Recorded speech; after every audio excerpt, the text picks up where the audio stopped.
Deep's art पॅशनच्या या नव्या ब्लॉगमध्ये तुमचं सर्वांचं मनापासून स्वागत। आपल्या चॅनलवर एवढ्यात बरेच नवीन फ्रेंड्स जॉईन झाले आहेत। त्यांच्याकरता सांगते, माझं नाव आहे दीप्ती जोशी।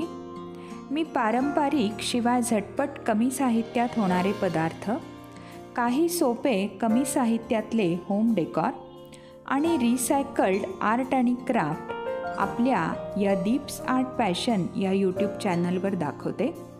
तर आजच्या व्लॉगमध्ये पाहूयात खमंग आणि खुसखुशीत कोथिंबीर वडी।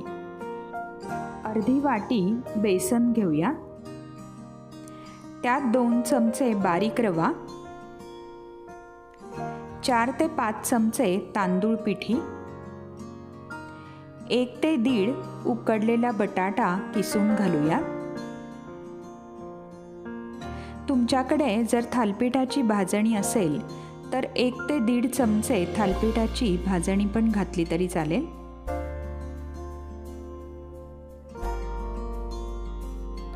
एक ते 2 चमचे गव्हाचं पीठ किंवा कणिक,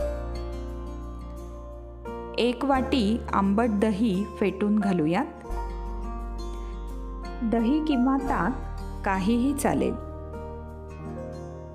स्वच्छ धुतलेली, चिरलेली आणि न चिरलेली अशी कोथिंबीर घालूया।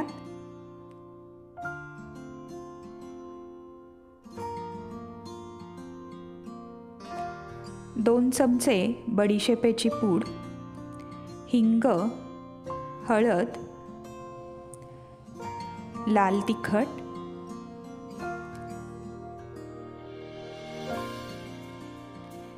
जिरेपूड, ओवा, चवीनुसार मीठ आणि साखर,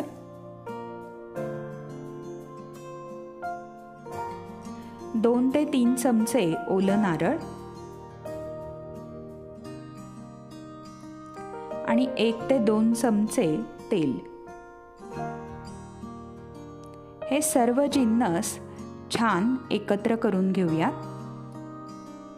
शक्यतो दह्यामध्येच सर्व जिन्नस एकत्र करून घ्यायचे आहे।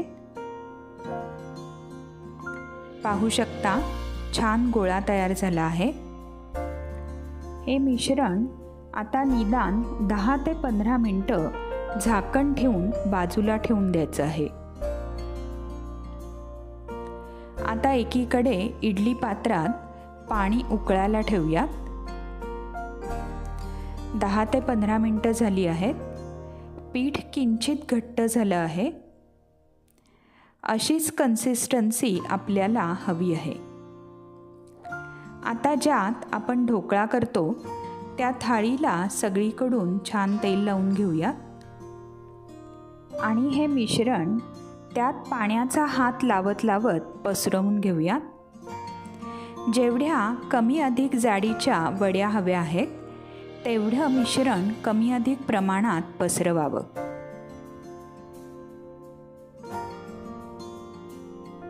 आता वरून थोडे तीळ पसरवून हलक्या हाताने दाबून घेऊया। कोथिंबीर वडीची ही जी रेसिपी मी आता तुमच्याबरोबर शेअर करत आहे, त्यात मी माझ्याप्रमाणे जिन्नसांमध्ये आणि कृतीमध्ये थोडे अधिक फेरबदल केले आहेत।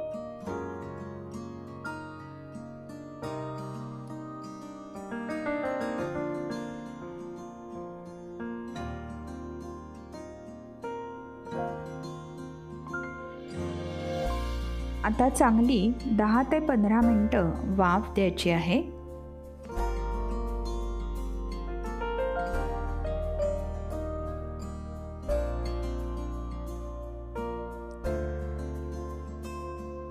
चेक करूया।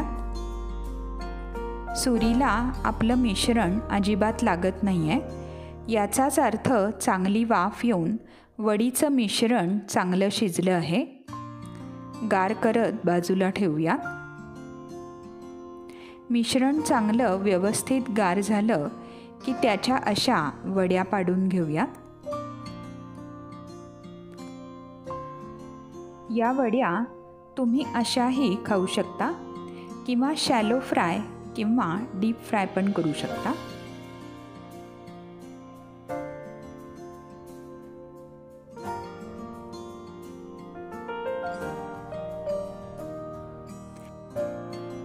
आपण गरम तेलात छान खमंग खरपूस अशा आपल्या कोथिंबीर वड्या तळून घेऊया.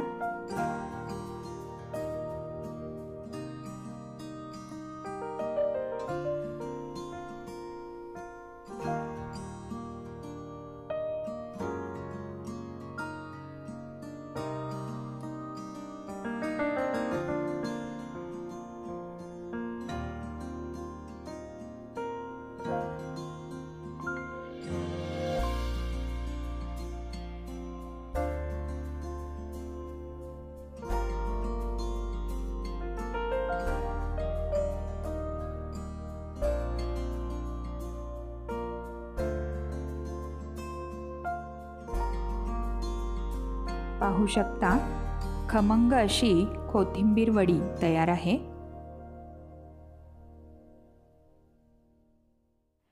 मंगळागौरीच्या संध्याकाळच्या हळदी कुंकवाच्या डिशमध्ये, श्रावणी शुक्रवारच्या सवाष्ण जेवणासाठी किंवा इतर वेळेला सुद्धा संध्याकाळच्या चहाबरोबरही ही कांदा लसूण विरहित कोथिंबीर वडीची रेसिपी नक्की करून पहा. भेटूयात लवकरच पुढच्या ब्लॉगमध्ये. धन्यवाद.